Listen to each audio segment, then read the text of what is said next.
everyone and welcome to Braw Yoga. Just following on from my blog that I shared, I wanted to do a quick video as it is World Mental Health Day today, and there are so many people that are still out there suffering in silence, and also there are people that just aren't educated or sometimes a little bit scared about knowing what to say to people that are suffering with mental health disorders. So I'm going to go through some things, and here's 10 things that you can say to people, and also 3 things to not say to people who are struggling. So something that's great to say to someone who is struggling with their mental health is, how are you? Those 3 words can mean a lot to someone and really make a difference to their day, showing them that you're there for them and you're willing to take the time to listen to whatever they've got to say. And don't feel like you have to offer advice or to provide a solution to somebody. Sometimes just being there to listen as a friend is enough. So don't feel that you have to try and solve everyone's problems, because nobody is able to do that, of course. Something else to say to people who are struggling is, do you want to join me for lunch? Or if you're going out somewhere, if you notice someone struggling, it's always good to offer for them to come and join you. Quite often, I know in my own experience, when you are struggling, you'll probably want to distance yourself, but some people are the opposite, and just reaching out and giving that offer could really make a difference to someone's day. Something else could be just acknowledging and telling that person that they deserve to be happy, and following on from that, tell the people that you love and the people around you, and even strangers, that you're really glad to have them in your life. Often we don't give people enough affirmations, and we expect people to be mind readers and know what we think of them, but none of us are mind readers. So saying those things that are really meaningful, again, can make a big difference. Some more things to say to people struggling are, you can be honest with me, and you're never alone, I'm here for you.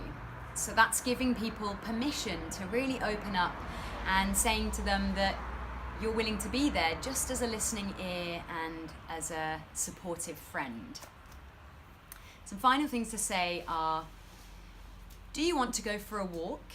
Quite often, especially these days, we spend a lot of time inside, and just getting out in nature can help us breathe some more clear air into our lungs, get the body moving, and just feel a bit less in our heads if we're crowded by anxious thoughts when we're spending time alone. And if we feel sometimes like we're frozen in the body by being stuck on a laptop or stuck on our phones inside, just getting out and moving the body can shake off some of that tension that we've been holding and make a world of difference. Another thing to say is, let's breathe together in sacred silence. I really like this one, and actually recently there was a gentleman who was experiencing anxiety, and I went up to him and said, let's breathe together in sacred silence, and we just took some breaths, and it let this gentleman know that he didn't have to say anything to me and I didn't have to say anything to him. Just simply breathing together and taking that time to slow down and acknowledging that that is enough was really, really helpful and made a world of difference. The last few things are, how is treatment going?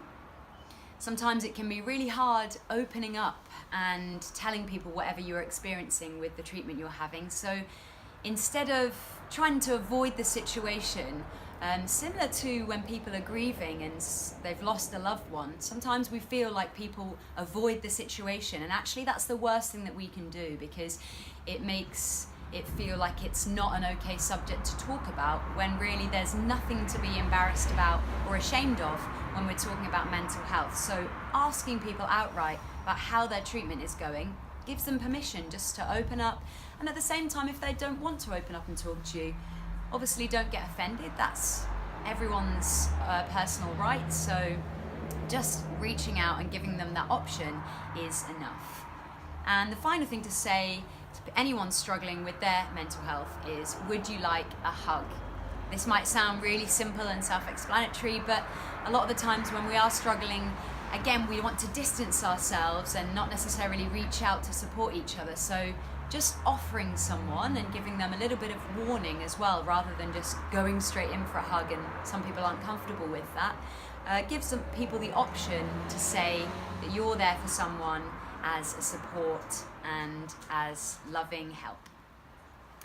So how about some things not to say to people struggling? These are really important, and quite often just through a lack of education, people can put their foot in it a little bit if they don't realise people are struggling.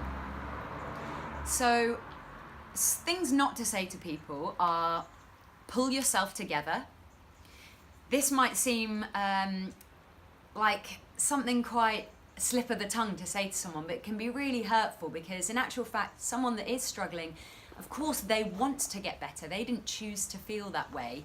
But by you saying, oh, pull yourself together, it really just diminishes the importance, or trivializes a little bit the struggles that they're facing. Something else that's important not to say is you look fine. When people are struggling with anything internal, looks have absolutely nothing to do with it. And though someone might still keep up appearances of wearing nice clothes or makeup, doing their hair, sometimes it's the last thing to go until you really are at that point of feeling suicidal, that you'll still keep up appearances, because that's what makes you you. And so to the naked eye, you might think someone looks fine and acts fine, but actually that tells us nothing about internally what that person is dealing with. So be sure not to tell people that they look fine, and remember that the aesthetics have absolutely nothing to do with it. And finally, be mindful not to say to people, you've got such a lot going for you. When we say this to someone, that is us expressing our opinion onto them.